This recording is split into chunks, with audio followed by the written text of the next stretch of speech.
Hi, you are listening to the Carmen Debono podcast, where we unpack topics to encourage, equip, and empower you. I'm your host, Carmen, a registered counsellor who is passionate about coming alongside people. If this is your first time pressing play, or you are a returning listener, welcome, and I'm excited to spend this time with you. In this episode, we're talking about something that many people don't even realize they are doing: gaslighting themselves. Have you ever told yourself, I'm just being dramatic, maybe I'm overreacting, or I shouldn't feel this way? That could be self-gaslighting. When we hear gaslighting, we usually think of manipulative relationships, someone intentionally making another person question their reality. But what happens when the person doing the gaslighting is you? Self-gaslighting is the subtle, often unconscious habit of minimizing your feelings, invalidating your experiences to make it more palatable for others or for yourself. This behavior most likely stems from childhood experiences, for example, invalidation by caregivers, traumatic relationships, and societal conditioning, especially around emotions.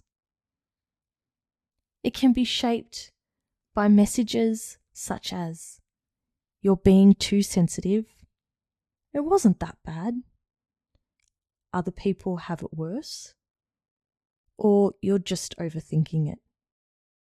Some examples of self-gaslighting are telling yourself your boundaries are too much, dismissing your gut feelings, and minimizing your own pain. It can sound like, maybe I'm just imagining things, I'm probably overreacting, I shouldn't feel this way, they didn't mean it like that, and the most dangerous one, it's not a big deal. When you gaslight yourself, you disconnect from your inner compass, also known as your intuition. You stop trusting yourself, and you become your own worst critic, always second-guessing your emotions. Over time, this erodes your boundaries, confidence, and even your sense of reality. The signs of self-gaslighting are chronic self-doubt, feeling like your emotions need to be justified, apologizing constantly, or second-guessing your decisions. Healing can start when you give yourself permission to feel things without judgment, name experiences even if they were messy or complicated, say "that hurt" without needing to justify it, and sit with discomfort instead of dismissing it. So how do we stop self-gaslighting? Here are 5 ways that we can start today. Number 1, name it. Awareness is the first step. We can ask ourselves, what is going on within and around me? Learn to notice the internal language of gaslighting. Number 2, validate your emotions. You don't need proof to feel something. Emotions are data, not directives, but it's still something that we experience. Number 3, reframe your inner dialogue. Move from "I'm just being sensitive" to "I'm allowed to feel this way." Number 4, set emotional boundaries with yourself. Catch the urge to immediately explain or downplay feelings. And number 5, seek support.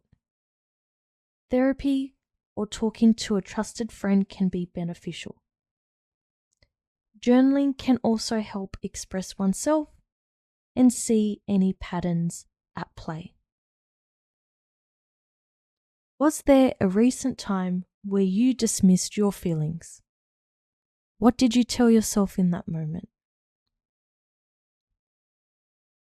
So as we begin to wrap up this episode, you're not broken, you're not weak. You've just learned to survive in a world that doesn't always make space for feelings and emotions. But you can unlearn it and you can stop gaslighting yourself because you deserve to be heard.